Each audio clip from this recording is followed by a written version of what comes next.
Hey everyone, welcome in. Welcome to Paint Night Live with Michaels.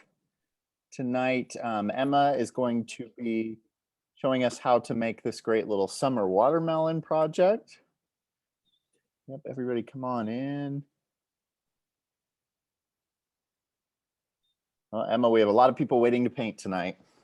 Awesome. I'm so happy that we're all here together. I can't wait to paint with you guys. All right, so we'll give everybody a second to get settled in. Hey everybody, we love to hear where you're coming from in the chat.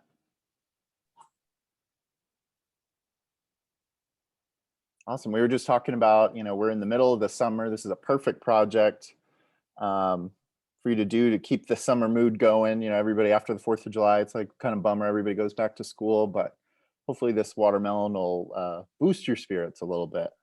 Absolutely. The weather is still warm, so we are still celebrating summer for sure. Yeah. All right. Well, it looks like everybody has got a chance to get settled in the Zoom here. So I think we are good to get started whenever you are ready, Emma. Okay, awesome. So welcome everybody to another Monday night Michael's paint class.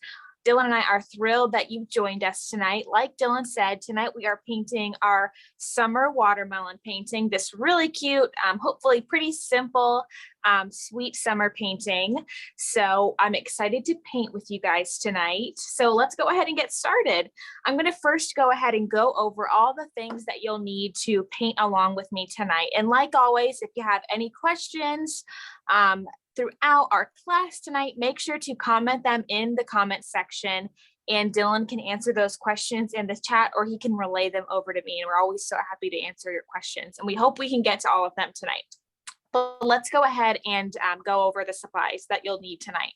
So first, you're going to need Folkart Home Decor chalk paint in the white Adirondack color. So this is an important part of tonight's painting because we are going to do a faux watercolor technique with our watermelon using regular acrylic paint, not watercolor paint or anything like that. So that is something that is super cool and unique that I don't think we've ever done before on a Monday paint night. So I'm excited to show you guys that. But if you don't have white chalk paint, that is okay. You can still paint along with us. You won't get quite the same watercolor technique, but you can still have fun and paint along. Next, you're going to need some Folkart titanium white, some Folkart midnight, Folkart medium yellow, Folkart apple red, and Folkart thicket. Then, of course, you're going to need a water basin. I'm pretty sure we listed in the supply list a 7-piece Craftsmart set. But any set of a grouping of flat brushes. I typically just use flat brushes, tiny flat brushes, and then some medium-sized flat brushes work great. Water basin, I said that. I like to have a pencil. I don't know if we mentioned that. Pencil's optional. And then a ballpoint pen. Of course, your square canvas. It doesn't have to be square. We just are painting with a square one tonight. Then you're going to need your template. So this was available under the class instructions. We have 3 different designs for you to pick from to add to your painting. So we have hello, smile, and summer. So you get to choose your favorite one and add that to your painting tonight. And then we have some transfer paper, and I'll show you guys how to use this when we get there. And I'm pretty sure that is, that's it. So let's get started, you guys. First, what we're going to do is we're going to break open our home decor chalk paint. So we're going to open our chalk paint and grab a medium-sized, like 1-inch flat brush. Okay. And what we're going to do for this first step, we just want to get some good coverage all on our on the entirety of our canvas. So let's go ahead and we're just going to base coat our whole canvas with our white chalk paint.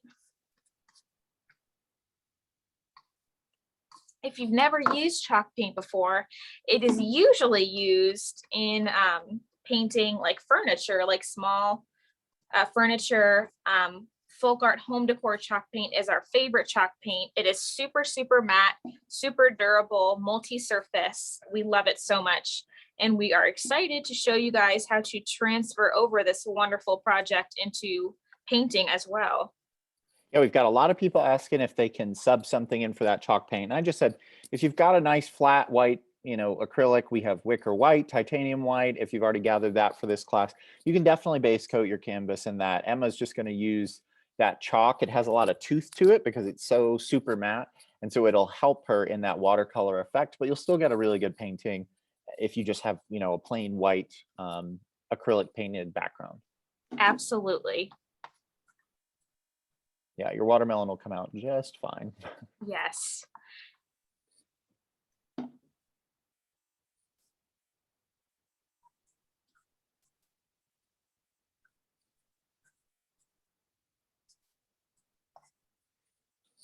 We've got a lot of people base coating, Emma. It's always fun to see everybody. That's awesome. And you guys, if you decide to post your paintings on social media, make sure to hashtag Plaid Crafts and Make It with Michaels. And we have a really great Facebook group called Let's Paint with Plaid, where painters just like you share from beginners to experts, people that have been painting for, 20 years or, 20 days, have joined that group. And they love to post their paintings. The great painter Andy Jones posts lessons in there bi-weekly. It is a great little group, and everybody likes to post their paintings from these classes in that group. So I encourage you to do so and continue your painting journey and meet fellow painters like yourself. It's super encouraging. It's a great group. The day after paint night at the office is always interesting because everybody's looking at the pictures from the night before, whether it be this, Michael's Paint Night Live, or if you watch any of our other content, we do a lot of lives showing you how to do different paintings. So we love seeing when you do your part and post it on there.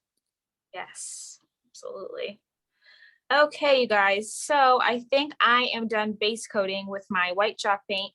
So just to speed up the process a little bit, I'm going to use my blow dryer to dry this a little bit more quickly. And I'm going to put my flat brush into my water basin for now. All right, so if you're just joining us, Emma has just base coated her canvas using Folkart home decor chalk in the color white Adirondack, and it's basically a super matte home decor chalk paint. So if you don't have that, that's totally fine. You can either rewatch this episode. Michael's will be posting this in about 24 hours for you to go back if you need to go get some supplies, but you can also use what you have at home, which can just be a flat, matte acrylic white paint. You just won't get the exact same effect that Emma's going for here. Absolutely. So I'm going to go ahead and blow dry this.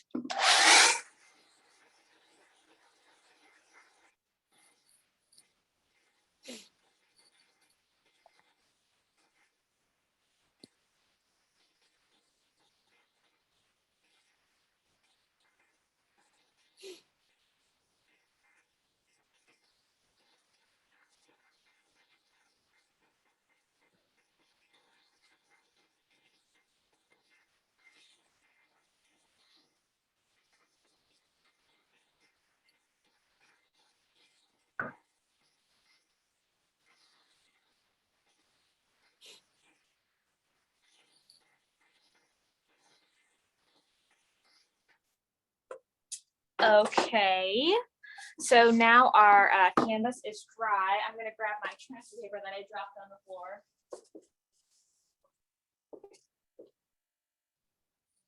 Okay, now we are going to grab our pencil, just our regular writing pencil. And what we're going to do is we're going to make 3 dots with our pencil to indicate where our watermelon is going to be. So I want to place a dot about a 1/2 inch away from the edge of my painting, about halfway down. I want to paint a dot, or draw a dot, I should say. And then I'm going to mirror that dot on the other side, going the same, the same level horizontally. And I'm going to go about a 1/2 inch in again and make that dot. And now I'm going to find the middle of these. We don't need a ruler or anything. We're not going to be that specific. We're just going to eyeball it. And I'm going to place my 3rd dot right in the center of these, about a 1/2 inch or so in the middle towards the bottom. Does that make sense? Yeah, so you're basically doing the 3 points of a triangle, kind of. Yes, absolutely. totally like Dylan said, except instead of making a triangle, we're going to make a half circle. And if you are think you're going to struggle with this, that's totally okay. I would recommend using like a large mixing bowl or something that would be the same shape, and you can trace that. But I have faith in you guys, and you can totally do this at home. And the good thing about using a pencil is if you mess up, you can always erase it and try again. So we're going to connect these and make our half circle.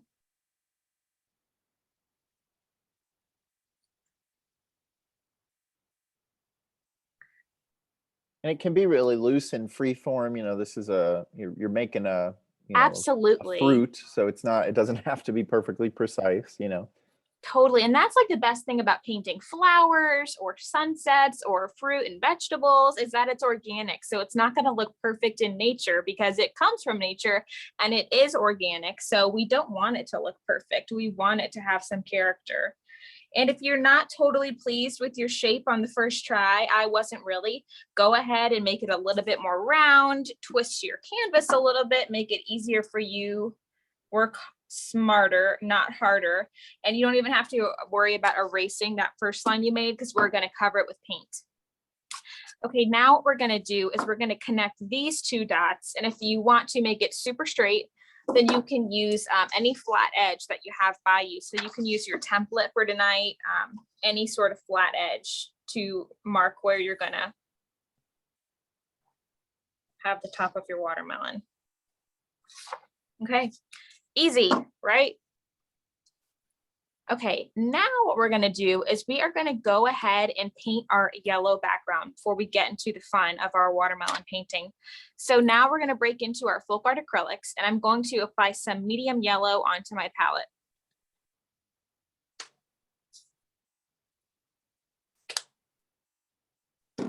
Gosh, I'm messy tonight. Okay, and now we're going to use a medium-sized flat brush. And we are going to paint everywhere except our watermelon shape. So we're just going to get into the outside of our watermelon shape, and we're not going to paint on the inside.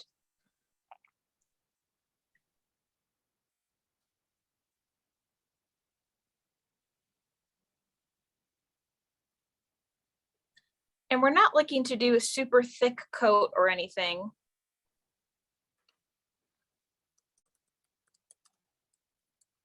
We just are using the yellow as the base coat.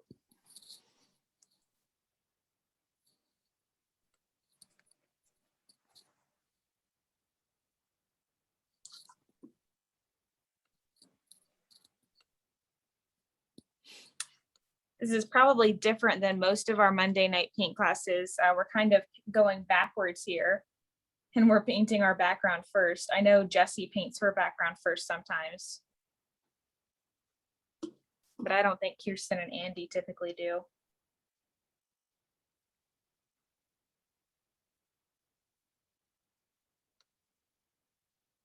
And we're just being careful when we get up to our watermelon shape. It's okay if we do, but ideally we don't want to get any yellow into our watermelon shape. So we're just being careful, and that's why I'm going around the watermelon first, because I like to be more mindful so that I don't get it inside my watermelon, so I can focus first, and then I don't have to focus as much when I paint the other areas. And if you do get some yellow there, that's totally okay. You can just, paint over it with your white chalk paint. Because unlike some of our other paintings, we don't paint over it necessarily with the reds and the watermelon, because a lot of that white is going to show through because we're using that watercolor technique tonight.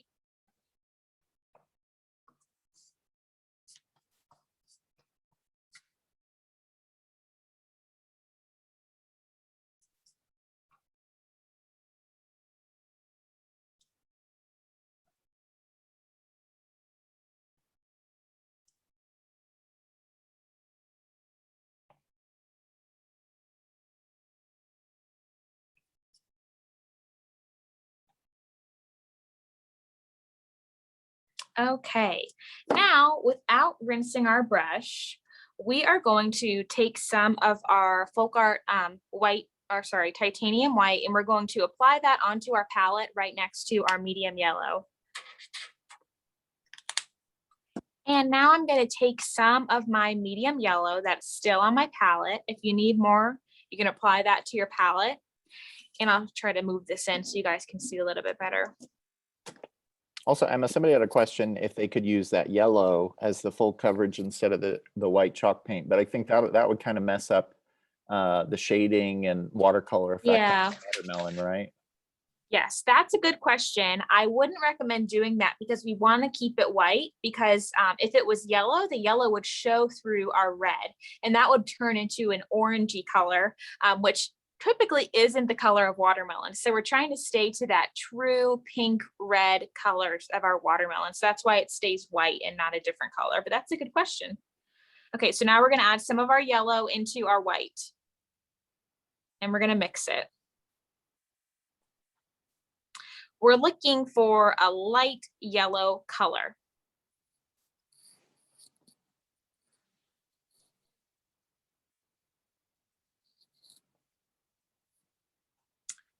Okay, now that we've mixed our light yellow color, I'm going to offload, which just means I'm going to remove some of the excess paint that I have on my brush onto a paper towel or your palette or whatever. And then what I'm going to do with my offloaded brush that has my light yellow, I'm going to make this motion kind of like a loose X. I'll show you on my palette paper like this. Okay, back and forth like this, like I'm sweeping. And I'm going to do that all over my canvas to create some texture. And I'm going to do it sparingly, just wherever I think it needs a little bit of something. Applying some more paint as I need it. And this really is just giving our background some interest so that it's not one flat yellow color. And I'm just making that motion, that little loose X motion. And we're not even really worrying about, you know, where our shadows lie or our highlights would fall on our watermelon right now. We're just trying to fill in the background.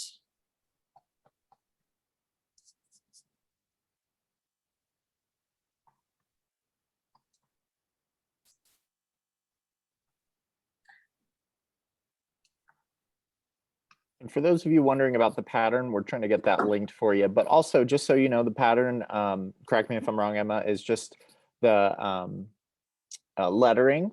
So you can also use, if you have a stencil at home, or if you just have, you know, your computer and a printer, you can definitely use whatever kind of font or typeface you want and write the exact same word. You can just write summer, print it out about the size that you need it, and you could transfer it the exact same way Emma's going to show you. So you know, you can definitely go back and use that template, but it's also just kind of a suggestion. You can do a lot of different things with that. That's a great idea, Dylan. I love that stencil idea, or just like Dylan said, you could print out a word for yourself. The options are endless. So don't freak out if you don't have the template. There's lots of different ways to do this tonight with us. Okay, I don't know if you saw that while Dylan was talking, but I took my light yellow color and I added a touch more white. So now I'm going to go with even a lighter color yellow to really, and this time I'm going to go a lot lighter than I did the first time. So maybe I'll even offload a little bit more. And I'm going to make that same motion. And this time I'm not going to be so heavy handed. So the pressure that I'm applying to my canvas is much lighter than the first time around. So this is really nice, because I guess if I were to just start painting something like this, you know, I would think, okay, I want a yellow background, so I'm just going to put yellow on the background. But that's kind of nice that you have all that those different tones. It kind of breaks it up. Exactly. Yeah. This is a technique that you can take to, you know, all your different paintings for backgrounds. It just really kind of adds some interest to your painting.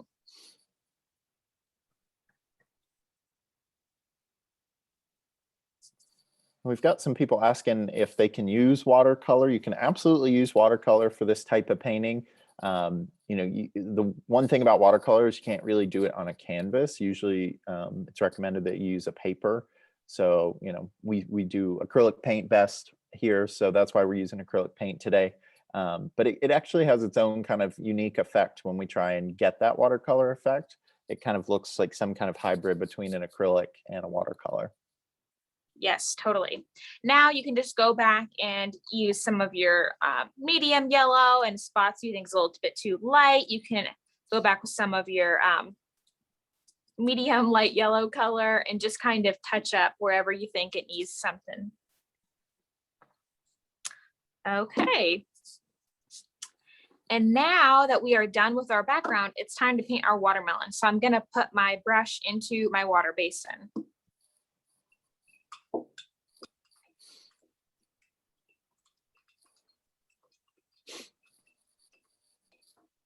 Okay, so now is the fun part. Now we can actually start using some of those watercolor techniques. What I'm going to do first is I'm going to apply a little bit of a Folkart Thicket onto my palette. We don't need a whole lot, just a little bit. A little bit's going to go a long way for this painting. Some of my Thicket, and I'm also going to apply some titanium white. Okay, make sure you have your water basin. So this is important for the next part. I'm going to take, what size do I want? I'm going to take a small flat brush.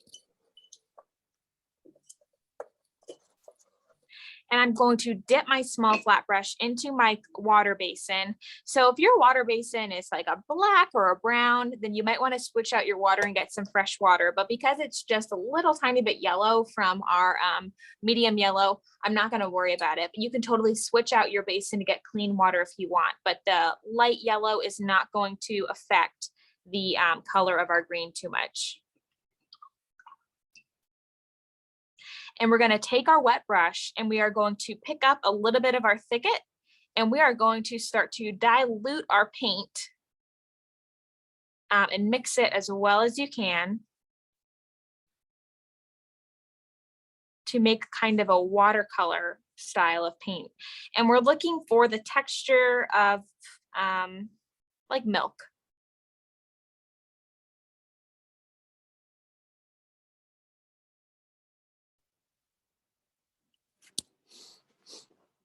Okay, so now we're going to take our watered down Thicket and we're going to start painting our watermelon rind.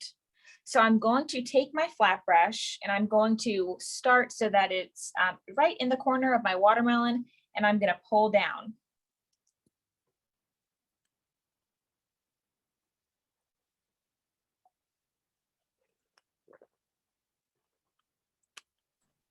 And if you run out of paint or you lose your gripping, that's okay. You can just continue. And if you don't like that harsh line that you just created from where your paintbrush picked up, you can start at the beginning and you can go and make that same line, and kind of once you go over that line again, it'll erase the harshness that you made.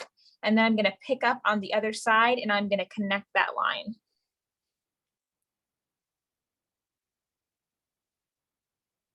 And now we're getting this kind of soft green watercolor effect. We had a question about how to mix that Thicket color. What colors can you mix to replace that? And I guess the best would be if you have that kind of darkish medium yellow and a like ultramarine blue. You could probably mix that kind of a dark Thicket color. Yeah, absolutely, Dylan. Or if you have the other colors from tonight, I would recommend using some of your medium yellow, excuse me, some of your medium yellow and a touch of midnight, which is this dark blue color. You don't want a lot of midnight, but some yellow and a touch of navy can create a similar dark teal color to our Thicket that we're using tonight. Okay, you guys, so we have this really light Thicket color, and if we wanted to make our Thicket a little bit more opaque, we would take the same water that we have on our palette and we would just pick up a little bit more of our Thicket and mix that into our water as well. So this is really using the same water, the same mixture that we just made before, and now we're introducing more paint and just making the mixture a little bit more thick so that it'll be a little bit more opaque on our painting. Maybe a little bit more water, a little too much paint. Just dipping my brush. Okay, and so this time when you go like this on your palette, when you make these strokes, you want to see your palette paper. Okay, you don't want there to be a total puddle. You want to kind of you want to part the paint. Okay, a little bit too much paint on my brush, so I'm going to offload that. And now I'm going to take the tip of my brush right here, and I'm going to darken my watermelon rind and start on the inside again.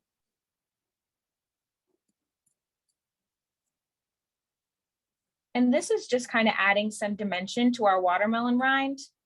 And this is where we are going to get way more loose and organic in the structure of our watermelon. So we don't want a totally straight line.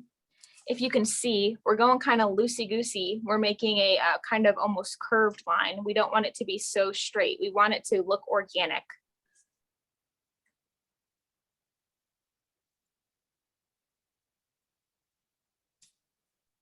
And we are using this more opaque paint on the outer rim of our rind. So just to recap, she's making that gradient that makes the watermelon rind. So it's kind of like a dark to a light color. And she's kind of working Yes. backwards. Absolutely. And you can just keep working at it. The good thing about our watered down paint is that you definitely have more working time. So if you think something's a little too dark, you can just kind of move it with your paint and make it a little bit lighter. If you think something's a little too light, you can add more of that opaque green that we just made until you're pleased. Okay, so now we're going to continue to work on the rind, and we're going to grab some more Thicket.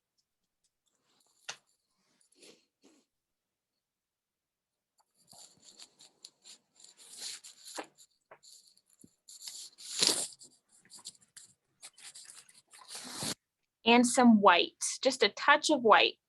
We're probably looking for like a 60 to 30 green to white ratio, and we're going to mix that up.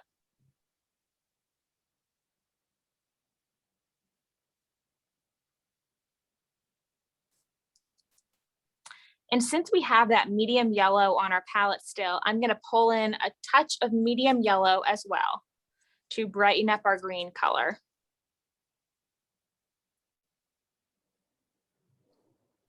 And it's not quite bright enough for me yet, so a little bit more yellow.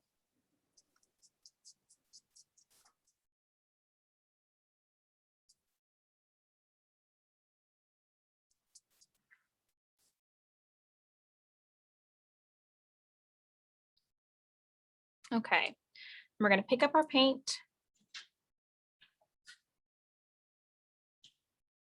And we're going to introduce some more water.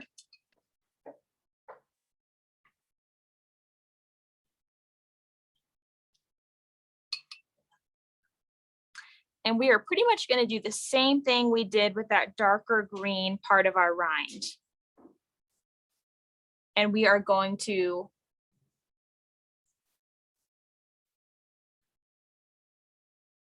the same way. We're going to go ahead and touch a little too much paint. I'm going to offload a little bit and a little bit more water, I think.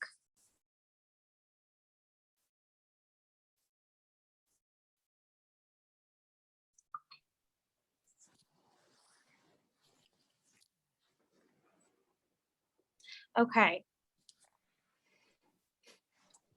We're going to do the same thing that we did with our darker green color. And we want it to be organic again. We don't want so sharp of a line.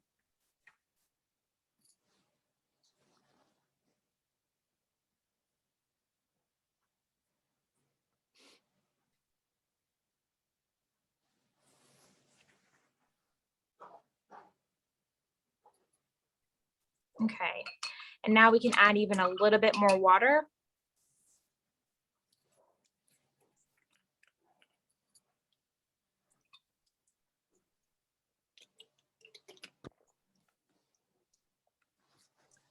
And make a more transparent line right next to the line that we just made.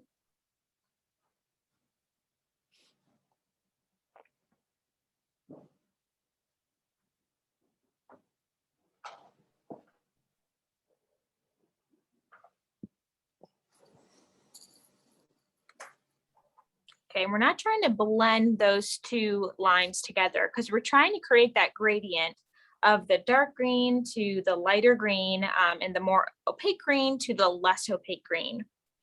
And once you're pleased with your rind and the opacity of the different parts of the rind, then you can stop, which is what I'm going to do. And we are going to move into the fruit of our melon. So we're going to introduce our apple red to our palette.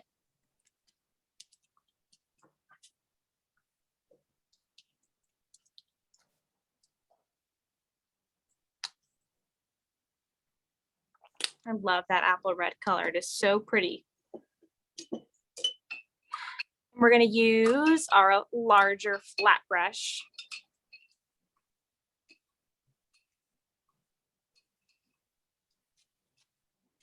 Throw away this towel, it's a little dirty. Okay, we're doing good on time. Now we are going to go ahead and introduce water to our apple red, just like we've been doing. We are pros at it now. We are watering down our paint.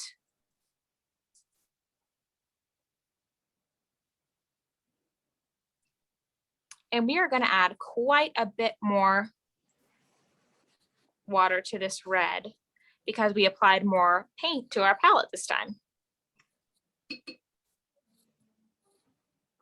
We had a question about the paper on your table, and that is just an oversized piece of palette paper. So those Yes. in the studio, we like to have the 16 by 20 or 18 by 24 pieces of palette paper. We kind of learned that from Andy Jones. If you've ever painted with Yes. him, he loves a big palette. He does love a big palette, and they are so big that they can cover your entire workspace and your next door neighbor's workspace. Yeah. Okay, so we've applied quite a bit of water to our palette. We want it to be very transparent because with this one, we are going to treat it more like a watercolor, and we are really going to work in levels instead of adding more water to create kind of this gradient. So this time it's going to be a little bit more like traditional watercolor. And one thing I want you all to be mindful of is we are going to keep some of the negative space in between our rind and our actual red melon, because when you are slice into a watermelon, part of the rind is white where the rind meets the fruit part. So you want to leave that white space. So just be mindful of that. And so keeping that in mind, we are going to start like we did before, and we are going to make that initial dive and place that color onto our painting. So keeping in mind that we want to save some room for the white space. And it's going to be pretty pale at first, you guys, okay? So don't be turned off by that.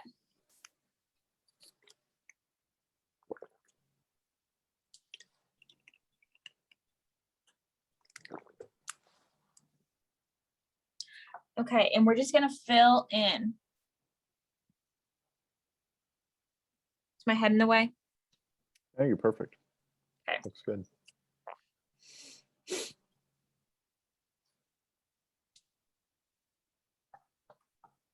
Okay, we're looking for something like this. And what I like to do is I like to continue with my swoops to kind of maneuver the paint so that we don't get any weird lines, and just keep going in and doing those little swoops.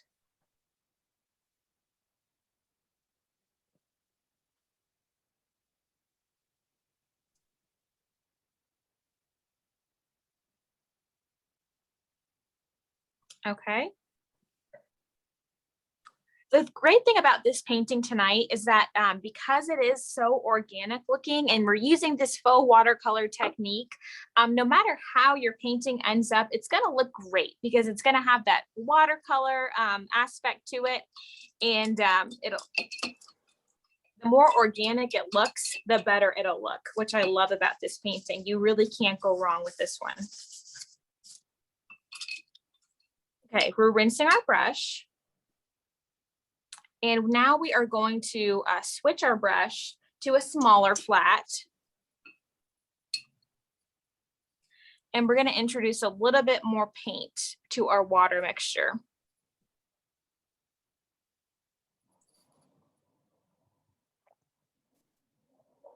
So you're starting to go for that different kind of gradation, right? You're going to kind of do the same thing you did with the rind. Yes, exactly. Okay. Yeah, you can come in.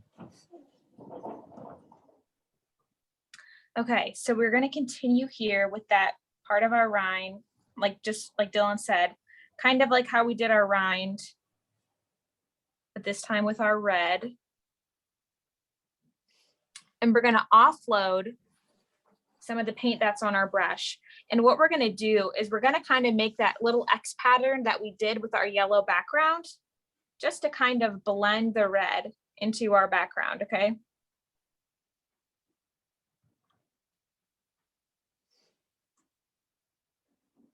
I think people are getting to the point where they're really liking their paintings. We're getting some nice comments coming in. Good, I'm so glad. And if you want to blend it even a little bit more, you can dip your brush in your water. And be careful not to get too much water onto your painting because we don't want it to drip. But add some water to help blend a little bit.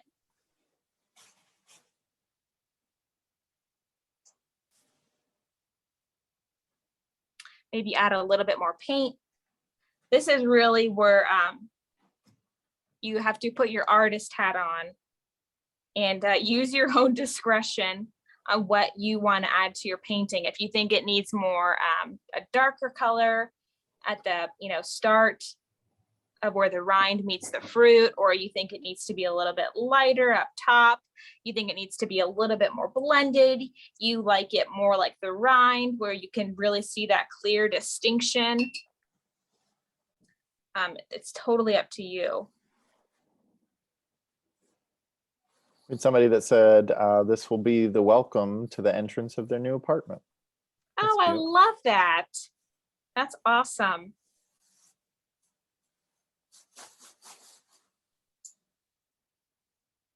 Yeah, everybody's saying how fun it is.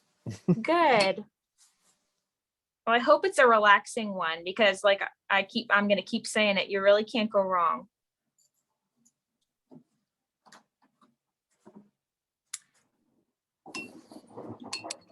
So really just what we're trying to achieve, you guys, is a darker color, in this area and a lighter color as we get more towards the top. And however you want to get there, if you want to do it like how we did the rind with that gradient, or you want to add some more water to blend, it's totally up to you. And so as you guys continue adding to your watermelon, I'm going to go ahead and I'm going to blow dry this while you guys continue to work.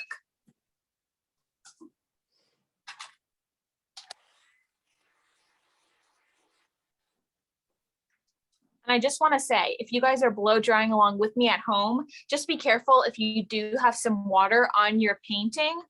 You don't want to blow dry the water and move it around. So maybe wait just a little bit longer just for that water to have evaporated before you start blow drying if you are doing that at home. But if you don't see any water on your painting, then you're good.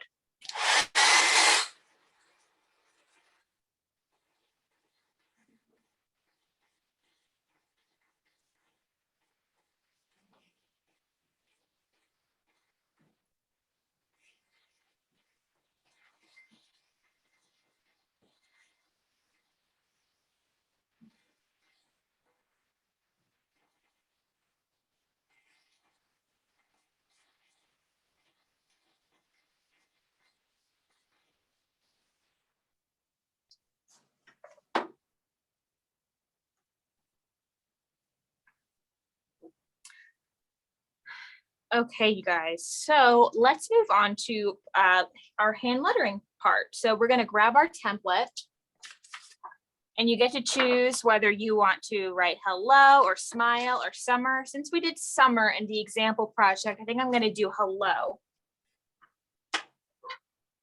And so I'm going to just cut it out of my little template with my scissors.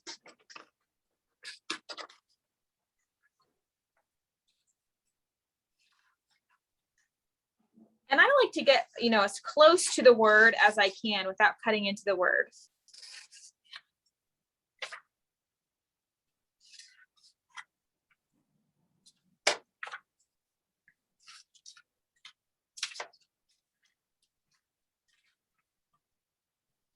And now I want to grab my transfer paper and I'm going to cut off a sheet, and I'm going to show you guys the size of the piece of transfer paper that I want to work with. So I really just want a piece of transfer paper that has about a 1/2 inch away from my template. Does that make sense? So I want it a little bit bigger than my template, but not too much bigger. So I'm going to cut that to size.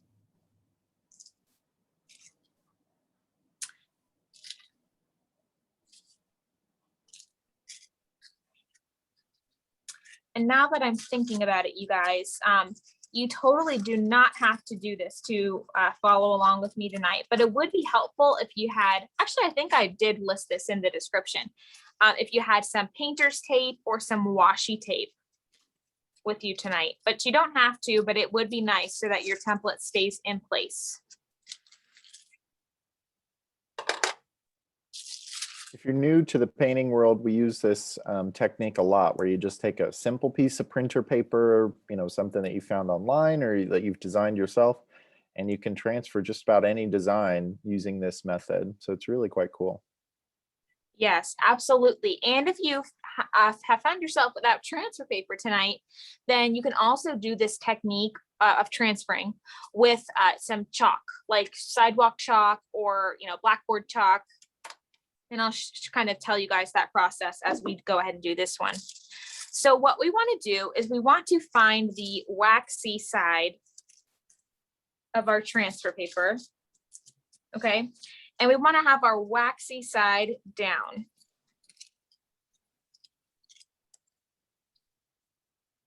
And I want to place this kind of in the center above my watermelon.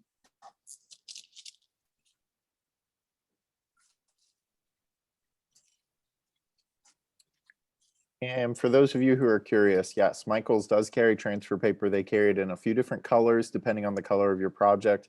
We're using the darker color today. And you can get it, I think, in like a lighter gray and a white. But yes, you can definitely find that at Michaels. Dylan, did I say waxy side or did I say chalky side? You said the waxy side down. Okay, sorry, I'm gonna have to correct myself. So there is a waxy side and there's a chalky side, and you can feel it with your fingers. And if you're not totally sure, then you can test it on a piece of paper. You can make a marking with your pencil on it. And if you see a little marking below wherever you did your transfer paper on a scrap sheet of paper, then you know that you're on the right side. But you want to have your chalky side down. And a lot of times transfer paper too will have wording that will say this side up. So we want our chalky side down, and then we want to adhere that to our painting. Make sure it's dry, of course, with some painter's tape or washi tape, whatever you have at home. And if you're Just not like sure, that. you can put your paper down on your canvas or a scrap piece of paper and just scratch the top of it with your fingernail. And if it transfers onto that surface, you know you've got the right side. If it doesn't, flip it over. Can be a little tricky. We've definitely, Yes. pretty much everybody in the studio has transferred an entire design and realized their paper was upside down. So that's a thing. Yeah, absolutely. Don't be hard on yourself if that happens to you. That's happened to me like twice probably before. What was I going to say?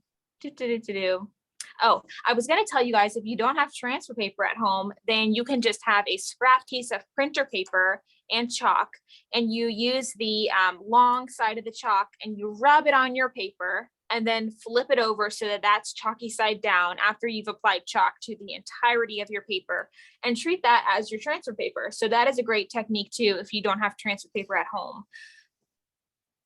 Because essentially that's what transfer paper is. It's just like a waxy paper that has graphite embedded in it. And when you scratch it, it transfers the graphite onto your project. And wherever you don't scratch, it obviously won't transfer. So you can kind of cheat and make it at home.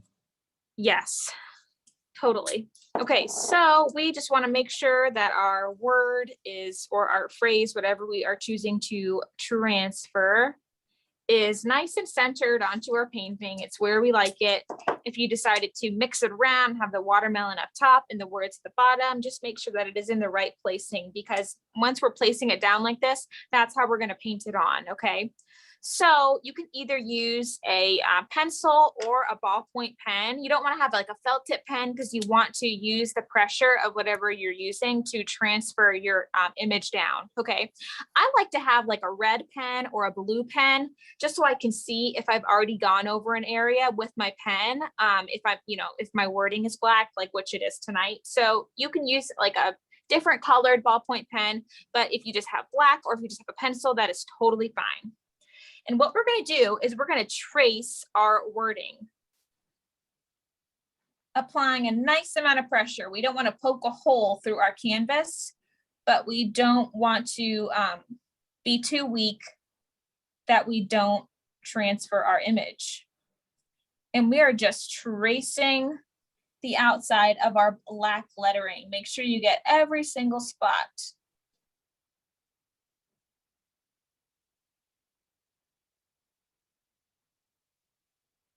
And also, if you remember, if you go outside the lines, this is just a pattern that'll be temporary on your project. So you're going to be going back over this with paint. So you can kind of correct Yes. where you might have, gone astray and made a mistake. So this isn't 100% permanent. Absolutely, Dylan. Thanks for pointing that out. The marking that it's going to leave on your canvas is temporary. You can just rub it off. So don't worry if you made a mark that you're not pleased with. It's totally fixable. We are going to actually go over our markings with acrylic paint.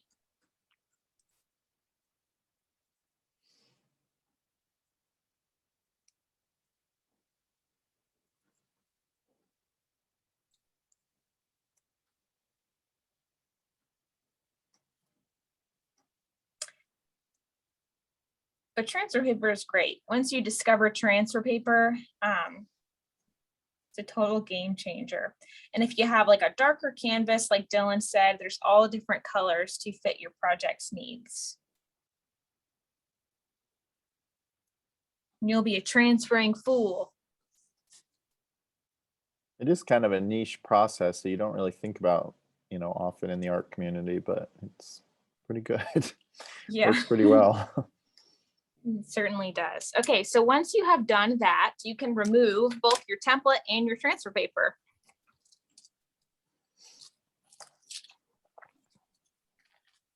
And then you will be left with, ta-da, your design that you just transferred. Can you guys see that?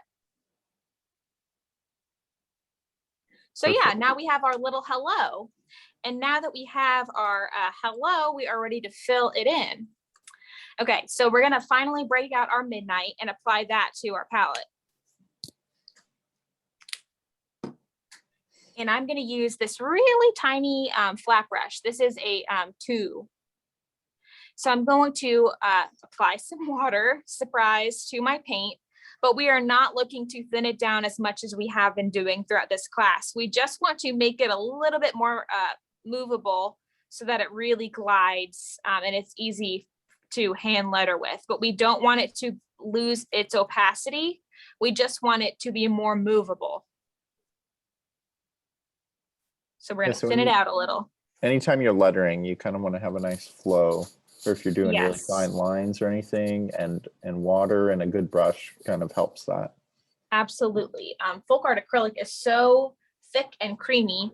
So sometimes I like to just thin it out just a tiny bit whenever I'm trying to make these broad connected strokes. Okay, and now it's super simple, you guys. We're just going to fill in our template that we just transferred. And someone said, could you use a paint marker? Sure, you could use a paint marker. Yeah, absolutely. If you are a master hand letterer, skip the template. Yeah, there you go. Do whatever you want. Yeah.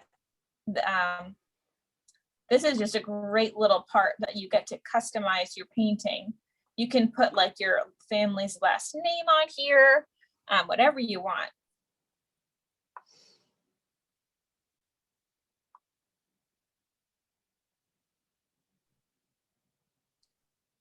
And this is going to be a,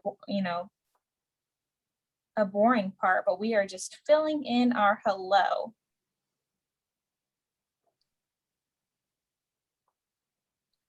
And I'll try to go as quick as possible. What brush are you using there again, Emma? So I'm using this really tiny flat brush. You can use a round brush or a liner brush if you like, but I just have more control with a flat brush personally. But this is a number 2 flat. Perfect.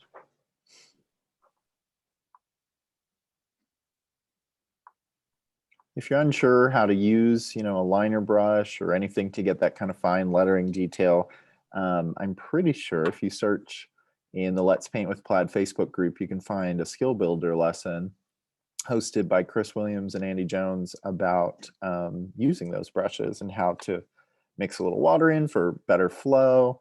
And I think they talk about some mediums. So if you're ever interested, you can also look into that because it is definitely a skill. Look at you, Dylan, helping everybody out with all the class knowledge. That's awesome.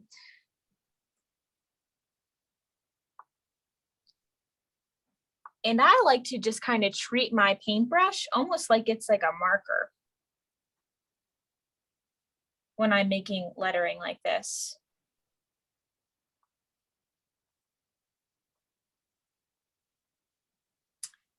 This part is kind of like doing a coloring book.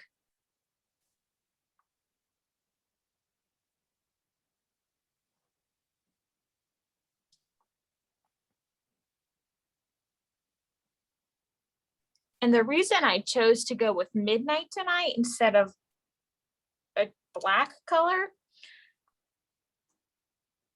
was just because I didn't want so harsh of a color. You can totally use black if you want, but I felt like the dark blue just gave it a little bit more of a summery look.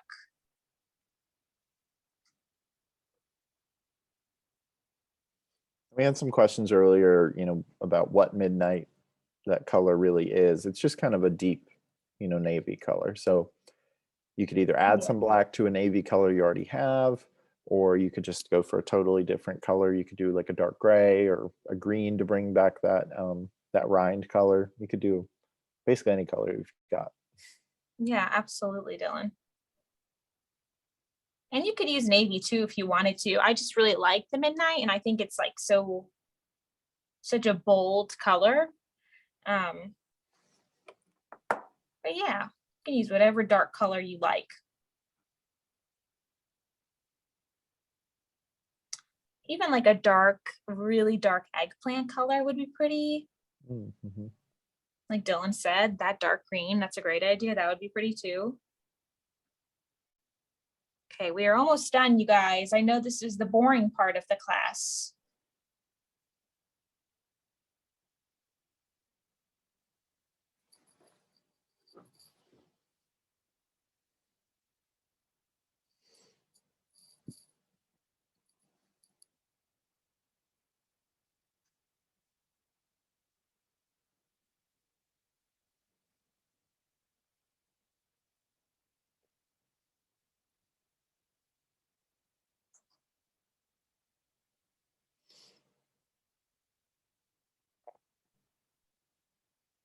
Okay, there you go. There you go. Good job. I think that was the quickest I've ever filled in a template like that, Dylan. Okay, so I don't know why I just rinsed my brush. I didn't need to, but if you did, it's okay. So what we're gonna do is we're just gonna dip into that same Midnight color that we just watered down, and now we're gonna make our watermelon seed. So go ahead and apply some of that paint to your brush. We are looking to apply some Midnight that has been watered down very slightly. We don't want it to be runny or anything. We just want it to be very movable. Now we are going to start, we are going to hold our paintbrush perpendicular. I always say that. We want to hold it right directly above our painting so that the top of our bristles is touching the canvas directly. And we are going to make a little teardrop shape, and I'll show you guys on my palette paper. Can you see this okay? So we're going to go out, and then we're going to swoop around and close the teardrop. Can you see that clearly? We are going to start at the top, go out, swoop around, and close the teardrop. Okay. So if you want to, you can practice that on your palette paper or your paper plate, whatever you have to hold your paint, because that is the shape that we're going to be making to make our watermelon seeds, but much tinier. All right, so let's talk about the placement of our watermelon seeds. I'm going to go, one directly in the middle, and I'm going to go about, 3/4 of an inch away from the start of my red. And I'm going to go one seed. And now what I want to do is I want to place 1, 2 on each side. So at the top and then in the middle of that. So I'm going to start at the top so that I can get my placement correct. And I'm going to do one in the middle of that.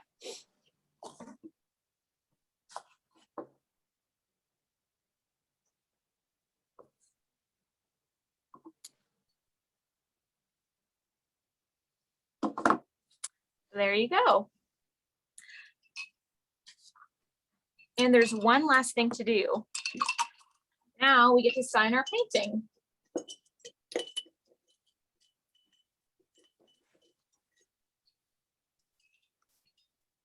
Okay, so I'm going to grab a small flat brush, but you can grab whatever brush you feel comfortable with, or a paint marker or a permanent marker. And you get to choose the color that you want to sign your painting with. I'm going to go for this midnight, but you can do white. You can do, actually, I think I'm going to do white. You can do red, you can do green, midnight, whatever you want.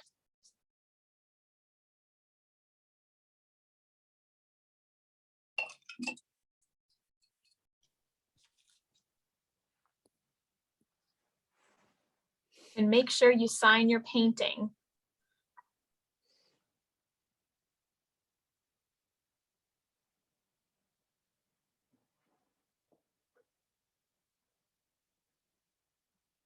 Okay, and with that, once you've signed your painting, you're done. I hope you guys all enjoyed painting along with Dylan and me tonight.